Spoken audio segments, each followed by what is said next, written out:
उड़ीसा के इस राजरामपुर इलाके में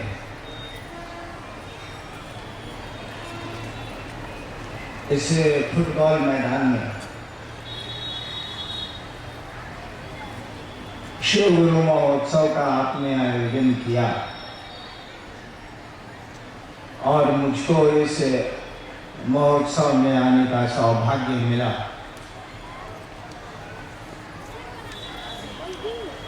सुंदरगढ़ जिले में वीरमित्रापुर में एक बार और आया हूँ। इस इलाके में पहली बार आया।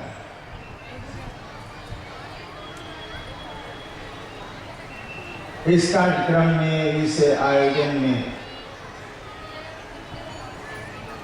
इस मंच से जो कुछ भी कहा जाता है वह प्रवचन नहीं है, वह उपदेश नहीं है। इस मंच पर कोई गुरु नहीं है। हम सभी शिव को अपना गुरु मानते हैं, सभी शिष्य हैं। इसीलिए यहाँ शिव के गुरु होने की चर्चा होती है। हम लोगों के किसी कार्यक्रम में भी शिव के गुरु होने की बात होती है, चर्चा होती है। यही सुनाया और समझाया जाता है। उपदेश नहीं दिए जाते, प्रवचन नहीं किया जाता। हम लोग सभी शिष्य हैं, मिल बैठ के शिव के गुरु स्वरूप की बातचीत करते हैं, चर्चा करते हैं। जिस महादेव की पूजा, जिस शिव की पूजा हमारे आपके खानदान में सदियों से, कई हजार वर्षों से होती चली आई है, जिस महादेव को हम लोग बड़े पुराने समय से पूजते चले आए हैं, उस महादेव के बारे में हमको आपको भी पता है। हम आप जानते हैं पहले से कि वो गुरु हैं।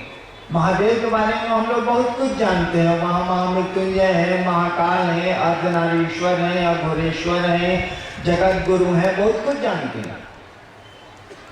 सुन रखा है, जानते तो नहीं है, सुन रखा है।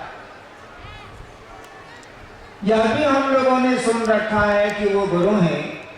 गुरु ही नहीं उनको कहा जाता है। हमारी किताबें, हमारे साधु, हमारे शास्त्र, यहां तक कि हम लोगों के बुजुर्ग, हम लोगों के बाप दादा नाना चाचा काका, इन लोगों को भी मालूम है कि शिव गुरु है। जब बिहार में हमने कहना शुरू किया था आज से 20 साल 19 साल पहले कि शिव गुरु हैं, तो लोगों ने हमको बताया कि हमको पहले से मालूम है कि शिव गुरु है। बल्कि वो लोग कहते थे कि शिव गुरु तो हल्ले हैं, तो मानने काहे के लिए। यानी यह बात लोगों को पता है पहले से कि शिव गुरु। हम लोगों ने कहा कि शिव तो गुरु है, बिल्कुल सही बात। गुरुओं के गुरु हैं, जगत गुरु हैं, सही बात। लेकिन हम आप तो शिष्य नहीं है उनके। गुरु है वो, स्कूल तो है, कोई पढ़ता ही नहीं है तो स्कूल का मास्टर क्या करेगा। डॉक्टर है, कोई रोगी उसके पास जाता ही नहीं है तो डॉक्टर क्या करेगा। ठीक उसी तरह से शिव तो गुरु है, जगत गुरु है, आदि गुरु है। आदि गुरु माने सबसे पहला गुरु, प्रारंभ का गुरु, शुरू का गुरु। तो गुरु तो है वो, लेकिन कोई उनका शिष्य तो नहीं है। वो तो गुरु जरूर है। स्कूल तो है बड़ा पुराना, कोई पढ़ता ही नहीं है। हम लोगों ने कहा कि जरा पढ़ के देखिए तो कि पढ़ाता है कि खाली किताबें में लिखा हुआ है। ये केवल शास्त्र बोलते हैं, साधु बोलते हैं, बुजुर्ग बोलते हैं। हम लोगों के परिवार के जो बुजुर्ग लोग हैं, बूढ़े पुराने लोग हैं, वो बोलते हैं कि शिव गुरु हैं। पंडित जी बोलते हैं कि शिव गुरु हैं। हम लोगों ने कहा कि जरा चेला बनिए तो उस महादेव का, देखिए तो क्या होता है, कौन सी लगता है चेला बनने में, शिव को गुरु मानने में आपका लक्षण क्या है। खाली सोचना है कि महादेव मेरे गुरु हैं, भगवान है, ये तो सोचते ही सोचते हैं, पूजा करते ही करते हैं। एक रिश्ता और जोड़ दीजिए, एक रिश्ता और बढ़ा लीजिए, वो गुरु तो है। केवल यह सोचना शुरू किया जाए कि हे महादेव आप मेरे गुरु हैं, सोचना तो थिंक ओवर। केवल सोचा जाए कि शिव मेरे गुरु हैं, हे महादेव आप मेरे गुरु हैं, हम पर दया कर दीजिए। अब गुरु किसी को बनाइएगा तो लाठी नहीं न चलाइएगा, दया न मांगिएगा। सोचा जाए कि शिव मेरे गुरु हैं, धीरे धीरे हमारा आपका मन उस गुरु का, उस शिव का शिष्य होने लगेगा। और जब शिष्य होने लगेगा और गुरु सही है तो परिणाम और नतीजा भी आने लगेगा। गुरु अपना काम करेंगे, गुरु का दायरा तो शिष्य में सीमित हो जाता। कोई भी गुरु शिष्य से ही जुड़ता है, कोई भी डॉक्टर रोगी से ही जुड़ता है, कोई भी शिक्षक छात्र से ही जुड़ता है, कोई भी वकील क्लाइंट से ही जुड़ता है। हम लोगों ने कहा कि उस शिव को अपना गुरु बनाइए और मात्र हमारा आपका सोचना उस शिव का हमको आपको शिष्य बना देगा। और वो जगत का गुरु है। कहा जाता है जगत गुरु नमस्तुभ्यम, हे जगत के गुरु तुमको प्रणाम है। शिव के बारे में कहा जाता है जगत गुरु नमस्तुभ्यम, किताबें बोलती हैं हे जगत के गुरु तुमको प्रणाम है। जगत गुरु का मानी क्या हुआ? जगत गुरु का मानी हुआ कि इस दुनिया में, इस संसार में, इस जगत में कोई भी आदमी है, कोई भी इंसान है, वो किसी जगह पर रहता हो, किसी जाति का हो, काला हो, गोरा हो, उजला हो, पीला हो, लाल हो, कोई अंतर नहीं आता। इस जगत का उस आदमी को होना चाहिए, आदमी होना चाहिए, उसको ये अधिकार है, उसको ये हक है कि उस शिव को वो अपना गुरु बना सकता है, क्योंकि वह शिव जगत का गुरु है। शिव ईश्वर का नाम, आप जानते हो या नहीं जानते हो, शिव ईश्वर का नाम है। शिव को महेश्वर कहा गया है, ईश्वर को शिव कहा गया है। यही भारतवर्ष का आध्यात्म है। भारतवर्ष की आध्यात्मिक धारा में शिव की परिकल्पना ईश्वर की परिकल्पना है। ईश्वर उनको कहा गया है। और जब ईश्वर है वो, परमात्मा है वो, खुदा है वो, तब तो गुरु उनको होना ही होना होगा, क्योंकि ईश्वर अगर गुरु नहीं है तो संसार में कोई गुरु नहीं है। ईश्वर अगर पिता नहीं है तो संसार में कोई पिता नहीं है। ईश्वर में अगर माँ का गुण नहीं है तो संसार में कोई माँ हो ही नहीं सकती, क्योंकि यह पूरी की पूरी कायनात, पूरी की पूरी सृष्टि उसी शिव की इच्छा से बनी। धरती पर भी बहुत सारे सामान हम लोगों की इच्छा से बने। हम लोग इच्छा को मजबूत करते हैं और मकान बना लेते हैं, बहुत कुछ बना लिया हम लोगों ने। ठीक उसी तरह से हम आप भी किसी की इच्छा से बने। जैसे चीजें हमारी आपकी इच्छा से बनती हैं, हमारे आपके संकल्प से बनती हैं, उसी तरह से हम आप भी किसी की इच्छा से, किसी की सोच से बने। और रिश्ता न रुद्राक्ष बनाएगा, न कपड़े बनाएंगे, न पैसा बनाएगा, न बोली बनाएगी। कोई भी रिश्ता मन बनाता है हमारा आपका, पैसे नहीं बनाते, ये रुद्राक्ष नहीं बनाता, ये कपड़े नहीं बनाते। संबंध हो सकता है ये सहयोग दे, मदद करें, संबंध नहीं बनाते। बोली भी संबंध नहीं बनाती। बोली हम लोग बहुत बढ़िया बढ़िया बोलते हैं, लेकिन कोई संबंध नहीं होता। कई बार आप दूसरों को प्रणाम करिएगा। एक बार मैं गांव गया, सिवान मेरा घर है, बिहार जिले में, बिहार राज्य में। एक आदमी को मैंने कहा काका गोड़ लागत नहीं। मेरा साथी था, वो आदमी चला गया तो मेरा साथी पूछा कि बॉस ये कौन आदमी था। उस समय मैं पटना में मजिस्ट्रेट था, ये कौन आदमी था? तो हमने कहा मानिए सारा कुकुर है। देखिए बोली से तो काका को प्रणाम किया हमने, लेकिन मन बुझ रहा है कि पूरे गांव को लड़ाता है, पूरे गांव में झगड़ा कराता है। लेकिन गांव के रिश्ते में वो चचा लगता है, तो शिष्टाचार में तो काका प्रणाम करना ही नहीं करना। तो बोली भी संबंध कहाँ बना रही है, मन संबंध बनाता है। यह बोलना कि शिव मेरे गुरु हैं, इससे हम आप शिष्य ना हो जाएंगे। ठीक है, बोली का असर होता, शब्दों का प्रभाव होता, शब्दों का असर होता, लेकिन यह मात्र केवल बोल देने से कि हम शिव के शिष्य हैं या कंगन बांध लेने से कोई शिव का शिष्य नहीं होगा। जब तक आपका मन उस महादेव को अपना गुरु नहीं बनाएगा, अपना गुरु नहीं समझेगा, तब तक महादेव हमारे आपके गुरु नहीं होंगे। और जब अपना गुरु समझ लेगा, हम लोगों ने कहा ना कि शिव को अपना गुरु बनाए आप, गुरु तो है ही वो, अपना गुरु बनाए आप, अपना शिक्षक बनाए किसी को, अपना चिकित्सक बनाए किसी को, तब लाभ होगा ना। हम लोगों ने कहा कि उस शिव को अपना गुरु बनाइए। अपना का अर्थ समझते हैं, खूब समझते हैं। जब अपना समझ लीजिएगा ना तो किसी को कुछ कहने की जरूरत नहीं है, आपको सब समझ में बात आ जाएगी।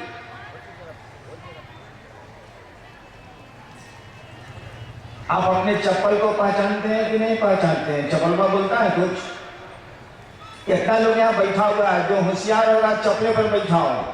हम लोग लड़का थे, अपन भाषण सुनने जाते थे गांधी मैदान पटना उटना में, तो अपना चप्पल में नीचे रख के बैठ जाते थे कि साले अब चोरावत तू कहाँ से चुराएगा। लेकिन कुछ लोग होंगे जो बड़ा भक्ति भाव से आए होंगे कि महादेव की चर्चा है, चप्पल को उधरे खोल के आओ यार। वो जब जाएगा उठ के वो आदमी, भीड़ जब निकलेगी तो अपना चप्पल पहचान लेगा। दूसरा हवाई चप्पल रहेगा उसमें भी अपना चप्पल पहचान लेगा।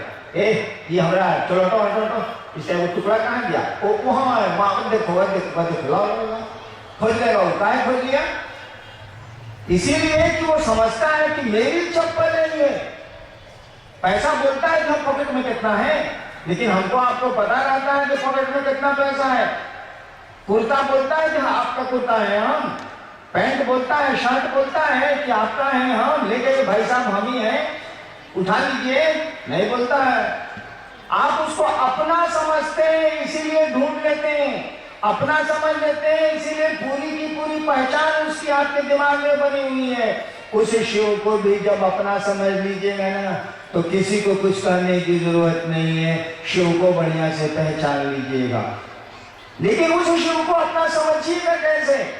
हमारा आपका मन तो धरती को अपना समझता है, अपनी चीजों को अपना समझता है, अपनों को अपना समझता है। वो शिव को अपना कैसे समझेगा? वो तो शिव के पास हम लोग अपने लिए जाते हैं, अपनों के लिए जाते हैं। महादेव के पास गए, प्रणाम किया, जल ढारा। बंगाल में तो उसकी भी जरूरत नहीं है, गाल बजा लिया, काम हो गया। अब महादेव से कहा कि सरकार ये दिक्कत है, ये दिक्कत है, ये दिक्कत है, ये दिक्कत है, थोड़ी आप कृपा कर दीजिए, थोड़ी ध्यान कर दीजिए। देखिए महादेव के लिए महादेव के पास हम लोग कहाँ जाते हैं? हम लोग तो जगत के लिए शिव के पास जाते हैं। और यही कारण है कि आप जब नमः शिवाय करते हैं, पूजा करते हैं नमः शिवाय, तो शिव को प्रणाम होता नहीं। वो तो शिव को इसलिए प्रणाम हम लोग करते हैं कि दुनिया चाहिए। इसमें हम लोग की कोई गलती नहीं है, हम लोग का कोई दोष नहीं है। रावण भी गया था त्रिलोक की शक्ति मांगने, अर्जुन भी गए थे पशुपतास्त्र मांगने, बृहस्पति भी गए थे वाचस्पति की उपाधि मांगने, शुक्राचार्य भी गए थे संजीवनी विद्या लेने, भगवान विष्णु भी गए थे चक्र सुदर्शन लेने। जब वही लोग गए थे तो हम लोग जाते हैं तो कौन खराब बात है भाई? हमें जेबे करेंगे, हम लोग जरूरत है तो। लेकिन सामान से काम नहीं चलता है, शक्ति से काम नहीं चलता है। उसके लिए ज्ञान भी चाहिए, उसके लिए समझ भी चाहिए। मेरे सामने माइक्रोफोन लगा हुआ है ना, आप तक आवाज मेरी जा रही है ना? अभी एम्पलीफायर वाले मिस्त्री चले या उधर कोई गड़बड़ी हो जाए, अगर हमको आपको इसका ज्ञान नहीं है कि चालू कैसे होता है, तो समूचा प्रोग्राम भंडोल हो जाएगा। सुनिए नहीं सकेगा कोई, इतना आदमी कैसे सुनेगा बिना माइक्रोफोन के, बिना एम्पलीफायर के? देखिए शक्ति इसमें है, लेकिन शक्ति को संचालित करने वाला उसके पास ज्ञान है, बैठा हुआ है एम्पलीफायर के पास। शक्ति इसमें है, लेकिन शक्ति ये संचालित कैसे होगी, चलेगी कैसे, ये काम कैसे करेगी, इसकी समझ रखने वाला जो है ना, वो एम्पलीफायर के पास बैठा हुआ है, उसको ज्ञान है। हमारे पास ज्ञान नहीं है, हम इसका उपयोग नहीं कर सकेंगे। ठीक उसी तरह से सामान से काम नहीं चलेगा, संपत्ति से काम नहीं चलेगा, शक्ति से काम नहीं चलेगा। इन चीजों को चलाने की समझ भी चाहिए। समझ में ज्ञान, गुरु ज्ञान देते हैं, सुना है ना, गुरु से ज्ञान मिलता है। ज्ञान असमझ एक ही चीज है। हम लोगों ने कहा कि आप महादेव से मांगने तो जाते ही जाते हैं, जाएंगे ही आप, हमारे आपके साथ लाचारी है, हम लोग क्या करेंगे, सुना है क्या आशुतोष है, तुरंत दे देते हैं तभी तो भीड़ है। हम लोगों ने कहा कि दानी महादेव से तो आप लेने जाते हैं, अरे ज्ञानी महादेव भी वो है भैया, जो दानी महादेव है वो ज्ञानी भी है, तो ज्ञान का ही नहीं लेते हैं, बिना ज्ञान के कुछ चलेगा, कुछ नहीं चलेगा। हाँ, याद करिए तो देखिए वो पीछे बैलून बिक रहा, अगर मैं 5 साल का होता, अब बाबूजी कहते कि चलो चलो मंच पर चलो, चर्चा होता महादेव के, हम कहती कि बाबूजी पहले हमरा कहूँ बैलूनवा किन दी तो अब चल, क्यों? बच्चा तो समझेगा, बच्चों को क्या मतलब, गुरु चर्चा हो रही कि क्या हो रहा, लाल बैलून चाहिए, चाहे लाल रुई वाली मिठाई बिक रही थी, मैं बचपन में बहुत खाता, रुई वाली मिठाई अभी देखा थोड़ी देर पहले बिक रही थी बांस में, तो बच्चा तो उसी के पास जाएगा, उसको उतनी ही समझ है। एक बार मैं दार्जिलिंग गया, बाबूजी पूर्णिया में अवसर थे मेरे, मैं बहुत छोटा था, दार्जिलिंग में वो सीटी बिक रही थी, सीटी नहीं होती है, सीटी बजाने स्काउट्स में जो होती, दुकानदार से हमने सीटी ले ली, दुकानदार बोला 1 रुपया दाम। सोचिए 1953-54 में 1 रुपए की क्या कीमत होगी। उस समय मेरे पिताजी मजिस्ट्रेट थे और उनकी तनख्वाह थी 125 रुपये, मैं मजिस्ट्रेट हुआ तो मेरी तनख्वाह थी 500 रुपये। बाबूजी जब मेरे मजिस्ट्रेट हुए थे 1952 में, तब तनख्वाह थी 125 रुपये, और सीटी जो दार्जिलिंग में बेच रहा था दुकान वाला बोला 1 रुपया में, 1 रुपया में तो उस समय 1 मन चावल मिलता था। बाबूजी ने कहा नहीं खरीदेंगे, हम कहा कि कैसे नहीं खरीदिएगा, यूं हम देखिए लेते हैं। 3 दिन तक जे छरियाए कि सीटी किना गया, रास्ता भर ट्रेन में दार्जिलिंग से पूर्णिया तक, कटिहार तक सीटी बजाते आए, फुर फुर फुर सीटी बजाते आए। देखिए उसके लिए हम 3 दिन तक झगड़ा किया और सीटी किनवाई लिया 1 रुपए की। अब आप हमको 10 को सीटी ला के दीजिए तो कि सर आप देवघर से आए हैं, महादेव की चर्चा करने आए हैं, आपको सौगात के रूप में हम लोग 10 को सीटी लेके आए हैं, हम कहेंगे खोस लीजिए, फुरफुराते रहिएगा, हम क्या करेंगे सीटी। देखिए ज्ञान, देखिए बुद्धि। आपका 2 बच्चा है, प्लास्टिक की गाड़ी के लिए आपस में लड़ा जाएगा, जब आप ही खरीद के दिया 2 रंग की प्लास्टिक की गाड़ी खरीद दीजिए अपने 2 बच्चों को, दोनों मार कर लेगा अगर एक दूसरे को छू दिया प्लास्टिक की गाड़ी को। आज जबकि जानता है कि माई खरीद के दे दिया, चाहे बाबूजी खरीद के दिए हुए, उसकी समझ ही उतनी है। धीरे धीरे जब उसको शैक्षणिक ज्ञान मिलता है, धीरे धीरे जब उसको समझ हो गए, समाज से मिलती है, शिक्षकों से मिलती है, तब वो समझता है कि सीटी से जिंदगी नहीं चलती, बैलून से जिंदगी नहीं चलती, प्लास्टिक के खिलौनों से जिंदगी के दिन नहीं गुजरते हैं। ठीक उसी तरह से जब गुरु ज्ञान देंगे आपको, तब आपको समझ में आएगा कि आप महादेव से क्या मांगने जा रहे हैं, क्या चीज ले रहे हैं आप। बिना समझ के तो आप मांग भी नहीं सकते हैं। सोचिए तो जरा, जो टीवी नहीं देखा हो टीवी मांगेगा कैसे, जो टीवी देखा ही नहीं टीवी मांगेगा कैसे। जो लड़का टीवी देखने नहीं किया वो अपने होने वाले ससुर से कहेगा कि हमको भैया हमें टीवी दीजिए, साला देखने नहीं किया, तुम्हारे यहाँ कहाँ से, ज्ञानी नहीं है, उसको समझ ही नहीं है। गुरु ज्ञान देते हैं। हम लोगों ने कहा कि जो आपका बाबा है, कहा जाता है कि चंदा मामा सबके मामा, शिव घर घर के बाबा।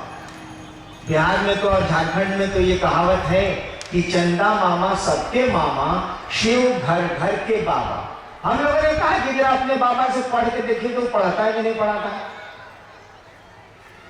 हमने तो जब गुरु माना था शिव को 1974 में, तो हमको तो मालूम ही नहीं था कि ये गुरु है, हम तो भगवान समझ के उनको गुरु माना। हमें दिमाग में है कि गुरु भगवान होता है, कि भगवान गुरु का नहीं है। और भगवान हमने शिव के बारे में सुना था, अपने घर सुना था, समझा नहीं था, सुना था कि शिव को कहते हैं, मैंने शिव को गुरु मान लिया। हमको तो मालूम भी नहीं थी बात। आज तो कोई आपको बताने वाला है कि शिव गुरु है, किताबों में लिखा है, शास्त्रों में लिखा है, आप उसको अपना गुरु बना के देखिए। सोचिए कि शिव आपके गुरु है, कुछ करने उठने की जरूरत नहीं है, सोचिए आप केवल। हम लोगों ने कहा कि इस सोच को अगर भुलाइए नहीं, भुला जाइएगा तब तो मामला गड़बड़ हो जाएगा। रिश्ता भुला जाइएगा तब तो रिश्ता नहीं चले। यादें अगर सो जाएंगी ना तो रिश्ते भी सो जाते हैं। स्मरण अगर खत्म हो जाएगा ना तो संबंध भी खत्म हो जाएगा। इसीलिए कबीर कहते हैं सुरती के डोरिया गगन भी चला गए। सुरती मने स्मृति, सुरती मने याद। यह याद के शिव मेरे गुरु हैं, अगर आपके मन में कायम रह गई, ठहर गई, शिव आपके गुरु हो जाए और नतीजा आपको मिलने लगेगा। अभी मेरी तरह छिछियाए चलिएगा, लोगों को कहते चलिएगा ये महादेव के गुरु माने ना, महादेव का क्या कल्याण होगा, हमारा तुम्हारा कल्याण हो जाएगा। यार अकल तो आ जाएगी, समझ तो आ जाएगी, शिव गुरु है तो दया करेंगे ना। तुम शिष्य बनो। कुछ जिज्ञासा भी आई है तो हम लोग करते हैं उसको। आइए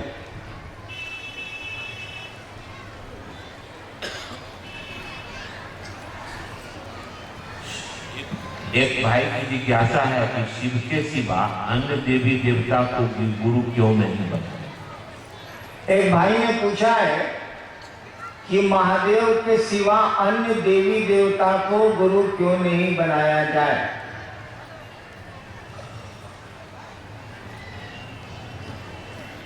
आप अन्य देवी देवता का जो कृत्य है, जो चरित्र आया है किताबों में या कहानियों में, उसको पढ़ के देखिए। वो लोग गुरु का काम करेगा तब ना उसके यहाँ आप पढ़ने जाइएगा, नहीं करेगा तो कैसे पढ़ने जाइएगा। अस्पताल में बच्चों को पढ़ने के लिए भेजिएगा।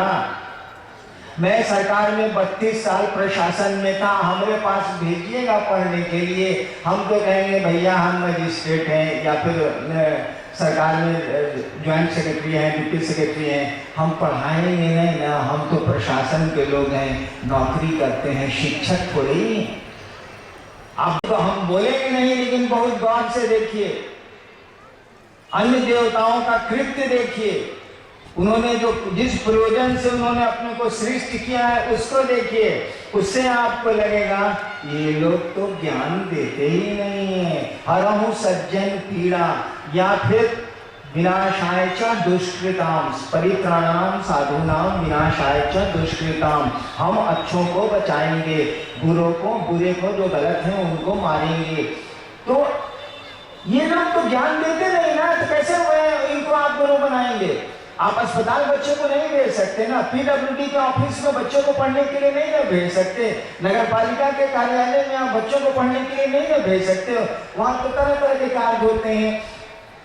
पढ़ाने का काम तो मात्र विद्यालय में होता है, शिक्षक करते हैं। इसीलिए पूरे शास्त्र भारतवर्ष के, पूरी किताबें भारतवर्ष की कहती हैं कि शिव गुरु हैं, जगत गुरु हैं, आदि गुरु हैं और वो गुरु का काम करते हैं। पूरी किताबें शिव को गुरु के रूप में स्वीकार करती है, रिकॉग्नाइज करती हैं, क्योंकि वो ईश्वर का नाम है। ईश्वर को तो गुरु होना ही होना होगा।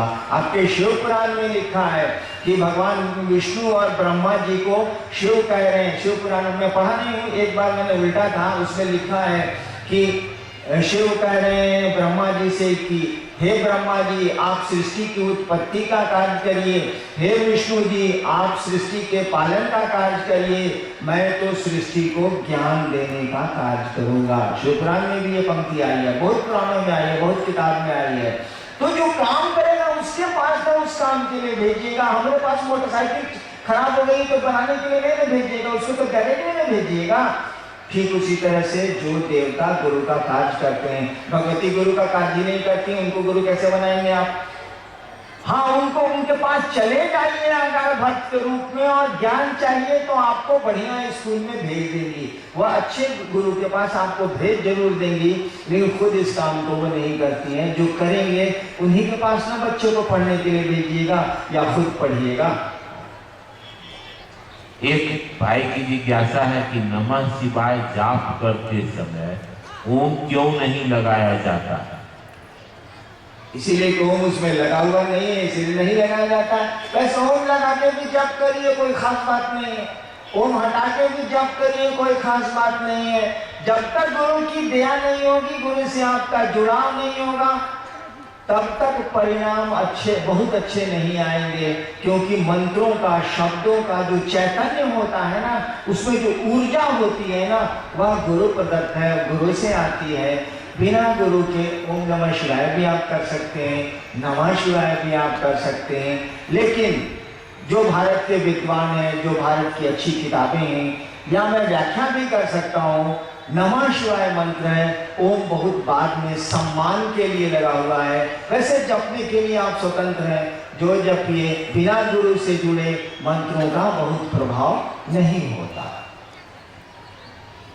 एक भाई की जिज्ञासा है कि शिव शरीर में नहीं है तो ज्ञान कैसे मिलेगा? एक भाई ने पूछा है कि शिव शरीर में नहीं है तो ज्ञान कैसे मिलेगा? जब हम महादेव को 74 में गुरु माना था ना, आरा के गांधी, आरा एक जगह है बिहार में, वहाँ एक श्मशान है शहर के बगल में कांगी। मैं 74 में वहाँ साधना किया करता था, वहीं मैंने शिव को गुरु माना था।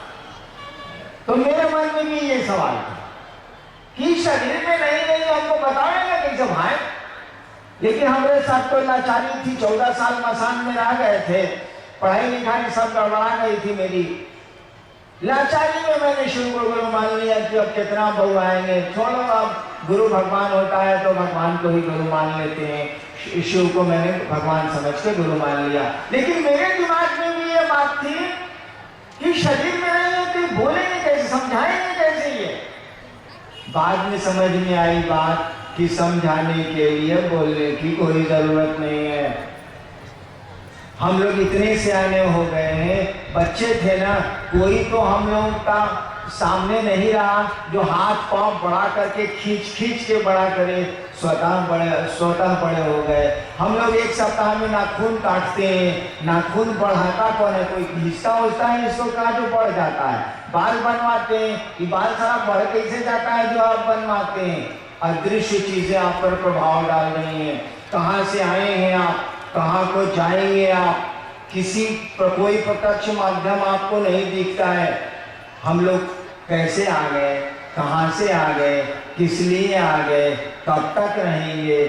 कोई यहाँ पर फिजिकल बॉडी नहीं है जो इस काम को दिखता हो करता हुआ। सब कुछ अदृश्य माध्यमों से चल रहा है, सब कुछ अनसीन है, अनजाना है। गुरु इसकी समझ देते हैं, शरीर का कोई अर्थ नहीं होता है। शंकराचार्य एक जगह लिख रहे हैं, आदि शंकराचार्य जो सबसे पहले शंकराचार्य हैं, शिव गुरु की स्तुति लिख रहे हैं। लास्ट में उनकी संस्कृत में जो लिखा है श्लोक, उसमें उन्होंने लिखा है इस बात को कि वट तरु मूले, एक वट का वृक्ष है बहुत बड़ा, उसके जड़ के नीचे, वट तरु मूले, वट वृक्ष के जड़ के पास एक युवा साधु बैठा हुआ है, युवा गुरु बैठा हुआ, एक नौजवान गुरु बैठा हुआ है एक वट वृक्ष के नीचे। और उसके जितने शिष्य हैं सभी वृद्ध हैं, सभी बूढ़े हैं, वो गुरु नौजवान है। शंकराचार्य लिख रहे हैं, शिव गुरु के बारे में स्तुति कर रहे हैं, तो नाम नहीं ले रहे हैं शिव गुरु का। पहले कह रहे हैं कि एक वट का पेड़ है, वट वृक्ष है, वट का पेड़ है, उसके जड़ के पास एक युवा नौजवान गुरु बैठा हुआ, उसके चारों ओर जो शिष्य बैठे हुए हैं सभी बूढ़े हैं, वृद्ध हैं। सबसे आश्चर्य की बात, शंकराचार्य लिख रहे हैं, सबसे आश्चर्य की बात है कि ये गुरु कुछ बोल ही नहीं रहा। शंकराचार्य लिख रहे हैं कि वट वृक्ष के नीचे ये जो युवा पुरुष है, गुरु बैठा हुआ है, उसके जितने शिष्य हैं सभी वृद्ध हैं, और सबसे आश्चर्य की बात है कि ये गुरु कुछ बोल ही नहीं रहा। तब भी क्या हो रहा है? शिष्यों के संशय, शिष्यों का जो शंकाएं हैं, संशय है, वो मिट रही हैं, खत्म हो रही हैं। और उन्हीं की इस लाइन को भारतवर्ष ने पकड़ लिया। लिखा शंकराचार्य ने, गुरुस्तु मौनम व्याख्यानम छिन्नते शिष्य संशया। शंकराचार्य ने लिखा, गुरुस्तु मौनम व्याख्यानम, गुरु कुछ बोलते नहीं है, गुरुस्तु मौनम व्याख्यानम, ऐसी बोली जिसमें आवाज नहीं है। गुरुस्तु मौनम व्याख्यानम छिन्नते शिष्य संशया, शिष्यों के संशय, शिष्यों की शंकाएं पल प्रतिपल खत्म हो रही हैं। तब शंकराचार्य शंकराचार्य कहते हैं ऐसे शिव गुरु को प्रणाम है, ऐसे दक्षिणामूर्ति शिव को प्रणाम है। मैंने बता रहे हैं कि वट वृक्ष के नीचे एक युवा गुरु है, उसके सारे शिष्य बूढ़े हैं, और सबसे आश्चर्य की बात है कि गुरु कुछ बोलता ही नहीं है, तब भी शिष्यों के संशय पल प्रतिपल छिन्न हो रहे हैं, खत्म हो रहे हैं। और यही लाइन भारतवर्ष की गुरु परंपरा में चली, गुरुस्तु मौनम व्याख्यानम छिन्नते शेष संशया। गुरु को बोलने की कोई जरूरत नहीं है, उनका तो मौन व्याख्यान, ऐसा व्याख्यान जिसमें आवाज नहीं होती है, शिष्य के संशय को दूर करता है। मेरे मन में भी ये शंका थी, लेकिन 8 वर्षों तक इसी शंका के चलते मैंने किसी को नहीं कहा कि मैंने शिव को गुरु माना है, आप भी मानिए, चुप रह गया मैं। 8 वर्षों के बाद मुझको लगा कि तो गुरु है, सब कुछ समझा देता है ये। मुझको नमः शिवाय भी भाई मालिक से मिला, चमत्कार सीखने गया था, वो भी मैंने सीख लिया, कोई बताने वाला नहीं, तब भी चमत्कार होने लगे। इसीलिए ऐसा नहीं है कि जो दिखता है वही आपको ज्ञान दे सकता है, जो नहीं दिखता, गुरु तो एक भाव है, पिता एक भाव है, जो दिखता है वही ज्ञान दे सकता है, जो नहीं दिखता है उसने भी दिखने वाले को किसी न किसी दिन ज्ञान दिया है। आदमी जब गुरु हो गया है, पहली बार सोचिए तो कोई आदमी गुरु हुआ होगा तो कहाँ से सीखा होगा, ईश्वर ने ही उसको सिखाया होगा। और इसीलिए वेदों के बारे में कहा जाता है ये ईश्वर की वाणी है, वेदों के बारे में कहा जाता है ना, ये ईश्वर की वाणी है। पहला आदमी जो धरती पर आया होगा और उसको जो ज्ञान आया होगा, कहाँ से ससुरा पढ़ा होगा, कहाँ से किताबें मिली होंगी उसको, वो पहला आदमी था, उसको सिखाया कौन होगा? अरे ईश्वर ही सबको सिखाता है, परमात्मा ही सबको सिखाता है, वही हमको आपको इस धरती पर ले आया है, और उसी की इच्छा से हम आप धीरे धीरे इस धरती से जाते भी हैं, वापस भी हो जाते हैं। हमारा आपका यहाँ घर थोड़ी ही है, हम लोग तो घूमने आए हैं, यात्रा पर आए हैं, आज हैं कल नहीं रहेंगे, कल है परसों नहीं रहेंगे। हमारी आपकी यात्रा का कौन ठिकाना? एक भाई की जिज्ञासा है कि शिव शिष्यों पर खान पान आदि की परियोजनाएं क्यों नहीं लगाई जाती है, जबकि अन्य पंथों में ऐसा होता है।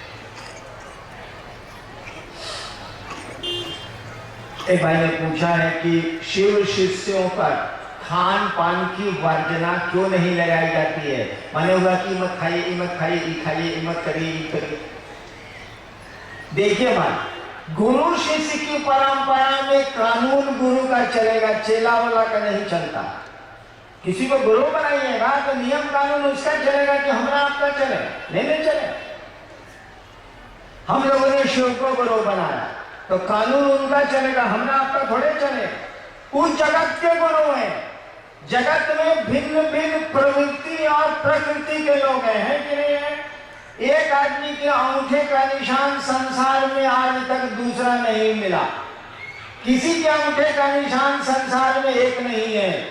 तो भिन्न भिन्न प्रवृत्तियां हैं, कोई कुछ चाहता है, कोई कुछ खाता है, कोई कुछ करता है, कोई कुछ सोचता है। भिन्न भिन्न प्रवृत्तियां हैं और भिन्न भिन्न प्रकृतियां भी हैं, स्वभाव भी भिन्न भिन्न है, चाहते भी भिन्न भिन्न लोग हैं, सोचते भी भिन्न भिन्न तरह के लोग हैं, और स्वभाव भी भिन्न भिन्न है। अंगूठे का निशान एक नहीं हुआ तो बाकी चीजें अब क्या एक होंगी।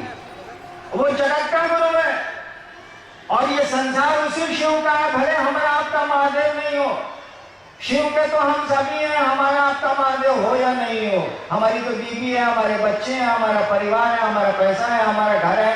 महादेव को तो इसी के लिए खोजने जाते हैं। महादेव के तो सभी हैं, उस शिव के तो सभी हैं, उस खुदा की खुदाई तो पूरी की पूरी है, वही है सब कुछ, तो उसके तो सभी हैं। वही जगत का गुरु है, वही गुरु भी है, वही जगत का पिता भी है, वही जगत की माँ भी है, सब कुछ वही है। तो जब वो जगत का गुरु है तो कैसे आप नियम बनाएंगे कि ये नहीं करो, इस काम को करो? आप तो बना नहीं सकते हैं, बनाएगा तो वो है असमुद्र। और मैं आपको बताता हूं, सहरसा में एक बार बाढ़ आई, बिहार का एक जिला है सहरसा, बाढ़ आ गई। मैं उस समय मधेपुरा में मैं स्टेट था, तो सरकार की सामग्री और सरकार की राहत पहुंचने में थोड़ा वक्त तो लगता ही है, इंतजाम करना पड़ेगा तब जाके होता है। इस बीच में लोग क्या करते हैं आपको पता है? रेलवे लाइन पर लोग चले जाते हैं परिवार को लेके, ऊंची जगहों पे चले जाते हैं परिवार को लेके, चारों ओर पानी है और कुछ नहीं है। वहीं की मछलियों को वो तलते हैं, अपने बच्चों को पालते हैं, अपने को जिंदा रखते हैं। क्या करेंगे, खाएंगे क्या? वो वहां तो केवल पानी ही पानी है। क्या उन मछलियों को जो बाढ़ में डूबे हुए लोग हैं ऊंचाइयों पर, उन मछलियों को खाने के चलते उनका शिव गुरु नहीं होगा भाई? काहे? महादेव उनका नहीं है, वो तो सबका है ना, सभी उसके हैं ना। तो मछली खाने से महादेव उनका गुरु नहीं होगा। ठीक है, आप खाएं या नहीं खाएं आप जाने, आप उसको महादेव से कुछ लेना देना नहीं है।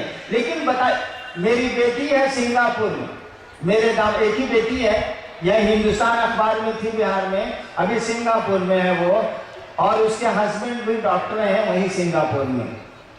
एक बार मेरे दामाद ने फोन किया मैं मुझको डेरे पर पटना में, उस समय मैं वहां ज्वाइंट सेक्रेटरी था गवर्नमेंट में, सरकार में, कि यहाँ तो खाने के लिए कुछ मिलता ही नहीं है। हमने कहा कि सिंगापुर में खाने के लिए आपको कुछ नहीं मिलता है? कहा कि खाली मांस मछली मिलता है, समुद्र का जानवर है, यूं है वो है। तो यहाँ तो हम बंद खाते, पाव रोटी खाते रह रहे हैं। वो है शाकाहारी, मेरे दामाद पूरी तरह है शाकाहारी। समस्याओं में उनके भोजन की, तब हमने बेटी को हिंदुस्तान अखबार से रिजाइन कराया और तब उसको सिंगापुर भेजा कि जाओ कुछ बनाओ ना, तो डॉक्टरों को खिलाओगी ना। वो तो कहता है कि यहाँ कुछ सब्जी तब्जी कुछ मिलते नहीं करती है, बड़ी महंगी। यहाँ एक दो दुकानें हैं पूरे सिंगापुर में जहाँ सब्जियां मिलती हैं, भारी मुश्किल है। कहाँ है? सिंगापुर के लोगों को शिव को गुरु मानने का अधिकार नहीं है क्या? क्या समुद्र के किनारे रहने वाले मछुआरों को शिव को गुरु मानने का अधिकार नहीं है क्या? अरे बाघ भी उसी का है, गाय भी उसी की है, बैल भी उसी का है, बकरी भी उसी की है। तो जब शिव को गुरु बनाएंगे आप, तो इन नियमों को तो लागू कर ही नहीं सकते आप। और इसीलिए हम लोग कुछ नहीं बोलते हैं। हम लोग नहीं बोलते हैं कि मांस मछली खाएं आप, हम लोग नहीं बोलते हैं कि मांस मछली छोड़ें आप, हम लोग कुछ बोलते नहीं, कहते हैं कि जो मेडिकल साइंस कहता है सो करिए, आपको जो ठीक लगता है आपके शरीर के लिए जो ठीक है सो करिए, लेकिन 3 काम जरूर करिए। शिव को गुरु बनाइए और गुरु बना के उनको रखिए अपना गुरु, उनको प्रणाम करना सीखिए, उनसे दया मांगने की कोशिश करिए और शिव गुरु हैं इसकी चर्चा करिए। ये 3 तो काम करिए। बाकी आप बुझिए कि साग खाते हैं कि क्या करते हैं, वो आप हैं। एक बहन की जिज्ञासा साहब से, बहन संध्या रानी तंत्र, सब लोग बोलते हैं कि आप 8 साल से 14 साल तक तपस्या किए, तो आप कब पढ़े और कलेक्टर के पद पर आए? कृपा करके। ये कौन सवाल भाई लोग? एक गुरु बहन ने पूछा है कि सुनते हैं कि आप 14 साल तक तपस्या किए। तपस्या नहीं किया, हम छिछियाए। छिछियाना पूछते हैं ना, छुछुंदर छिछियाता है। हम तपस्या नहीं किए, दिन भर जो का साधना मिलता था हमको गुरु लोगों से, चाहे जोगी लोगों से, वो करते थे। रात भर मसान में जाकर के अंत संत करते थे। होता क्या है ना कि जैसे हम अभी राजरामपुर में कुछ दिन रह जाए तो लोगों से दोस्ती हो जाए, नहीं हो जाए? कुछ दिन हम रह जाएंगे तो लोगों से दोस्ती हो जाए, पहचान हो जाएगी, आना जाना शुरू हो जाए। तो 14 साल जो रात में मसान जाते थे वहां के लोगों से दोस्ती हो जाए। वहां जो लोग रहता है वहां से दिखता नहीं है जल्दी, असम है बड़ा अच्छा। ये हमको उतना बुझाता नहीं था, बचपन से थे, तो वहां के लोगों से दोस्ती हो गई। दिन में योग की साधना मैं करता था। हाँ, ये बात सही है कि मैं पढ़ता नहीं। बाप मेरे अफसर थे, कू हम पर कहते थे। मेरा एक छोटा भाई DIG है अभी राजस्थान में, वो पढ़ाकू था। मेरी 2 सिस्टर है, सब पढ़ाकू अफसर है, सब अहम थे एकदम भोचू। पढ़ने लिखने से कोई मतलब नहीं, मार झगड़ा ये वो, कभी किसी को पीट देना, कभी किसी। रात भर मसान में रहिएगा तो करिएगा का, रात भर जगे हुए हैं आप मसान में तो भरे झगड़ा नहीं कीजिएगा, तो करिए दीजिए। 14 साल के बाद हमको लगा कि साला हम फौज पर, गलत जगह में फंस गए हम साला। जिन लोगों से हमारी दोस्ती हुई थी वो महादेव के रूप में हमसे मिलने आता था। हम इस खुशफहमी में थे कि चलो बड़ा मजा है कि महादेव के लोग मिल रहे हैं हमसे मसान में। साला एक दिन वो निकल गया प्रेत। लाख हम आपसे भाषण दे दें, आप हमारे साथ 2 साल रहिएगा तो नहीं पूछिएगा कि साला बोलता कुछ है करता कुछ है, बुझे? तो हम भी कुछ दिन में पूछ गए कि साला दिखता कुछ है करता कुछ है, साला प्रेत है, महादेव ताने का आदमी नहीं है साला। हमको बड़ा दुख हुआ कि पढ़ाई भी गई, बाप माई का जो तिरस्कार है वो भी बर्दाश्त किया, पढ़ते लिखते नहीं थे। तब मेरे दिमाग में आया कि गुरु भगवान होता है तो भगवान गुरु काहे नहीं है। अब भगवान हमने सुना था महादेव के बारे में, आज से समझा दूंगा मैं, उस दिन मैं समझा नहीं सकता था, हमने सुना था। हमने शिव को गुरु मान लिया। और आपको बताऊं मैं, शिव को गुरु मानने के बाद में अकेले कमरे में रहता था। मेरे बाप बड़े अफसर थे, उनके घर में नहीं आता था, केवल खाना खाने जाता था और बैठ के मैं रोता था। मैं रोया करता था कि साला कहां फंस गए हम, कौन फेरा में पड़ गए हम।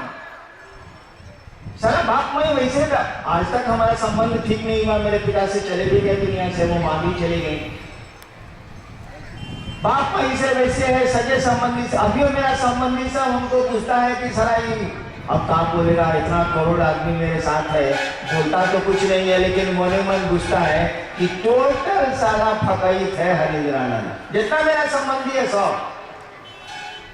बचपन में देखा है, किसी को तड़िया दिया, किसी को कुछ कर दिया, किसी को कुछ कर दिया, रात भर मसान में बैठूंगा। मैं रोता था बैठ के शिव को गुरु मानने के बाद कि कहां मैं फंस गया। और इसीलिए किसी से नहीं बोलता था मैं कि मैंने शिव को गुरु माना, मैं चुप रहता था। लेकिन क्या कहिएगा, आपको विश्वास हो या नहीं हो, वो तो गुरु है। और मेरा रोना काकर हो गया उस शिव को गुरु मान के। नमः शिवाय मंत्र मिला और उसी साल बिहार कमीशन में बैठा। उसके पहले मैं IPS में आया। तो मैं अभी तो थोड़ा हेल्थ मेरा ठीक है। पहले लोग कहता रहता है कि तेज हवा चलेगी ना तो हरिंदर जी को पकड़ो उधिया आ जाएंगे, बड़ी दुबले पतले थे। IPS में मैं आया तो हेल्थ ग्राउंड पर मुझको मेडिकल से रिजेक्ट किया गया। दूसरे साल में डिप्टी कलेक्टर हो गया। अब कैसे हो गया ये भैया, कोई बहुत खूबसूरत है, उसमें उसका काम मेरी कैसे बता दीजिए। कोई बहुत देखने में अच्छा नहीं है, उसमें उसका क्या दोष है बता दीजिए। कोई ठिंगना है, उसमें उसका क्या कसूर है बता दीजिए। कोई बहुत लंबा चौड़ा खूब हेल्दी हो गया है, उसमें उसका क्या मेरिट है सो बता दीजिए। अरे देने वाले ने दिया है, जो दिया सो ठीक है, जो मिल गया उसी को मुकद्दर समझ लिया। तो पढ़ने लिखने में तो मैं भोचू था, लेकिन अब क्या करिएगा। उस जमाने में तो चोरी भी नहीं होती थी। IPS में आया, दूसरे साल डिप्टी कलेक्टर हो गया, पूरी नौकरी प्रशासन में रहा मैं। लेकिन इससे होता जाता क्या है, अगर शिव हमारे आपके गुरु नहीं हुए, जिंदगी के कुछ वक्त हम लोगों ने शिव को नहीं दिए, तो फिर इस जीने का क्या अर्थ है। आए हैं दुनिया में, जाएंगे यहाँ से। यहाँ हमारा आपका कुछ थोड़ी ही है, रहेगा नहीं। खाली हाथ पैदा हुए थे ना, याद रखिएगा, हमको आपको खाली हाथ ही जाना है, कुछ नहीं जाएगा यहाँ से।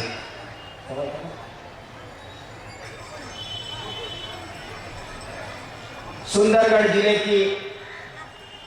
के इस राज रामपुर, बड़ा मेहनत से बोले के पड़े, राज रामपुर के इस फुटबॉल मैदान में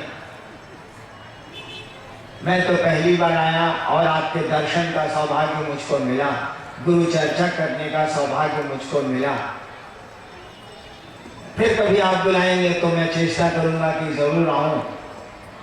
आप अभी बैठे, आप बताएं नहीं, फिर मुझको मौका मिलेगा तो मैं जरूर चेष्टा करूंगा कि आपके दर्शन करूं, आपके इलाके में आऊं। मैं महादेव का चेला हूँ, महादेव मेरे गुरु हैं, मैं शिव का शिष्य हूँ।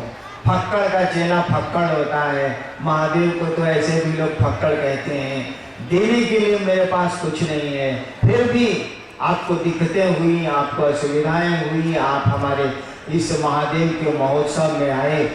मैं अपने महादेव से ये प्रार्थना करता हूँ कि आपका जीवन सुखमय हो, शिवमय हो, आपके जो दुख हैं थोड़े कम हो जाएं, और शिव के शिष्य के रूप में मैं आपको बिना अधिकार ये आशीर्वाद भी देता हूँ कि आपका जीवन सुखमय हो, शिवमय हो, आप शिव के सचमुच में शिष्य बने, और आप सबों के चरणों में, जितनी जहाँ तक मेरी आवाज जा रही है, आपके सबों के चरणों में मेरा प्रणाम है। आप मेरा प्रणाम स्वीकार करिए।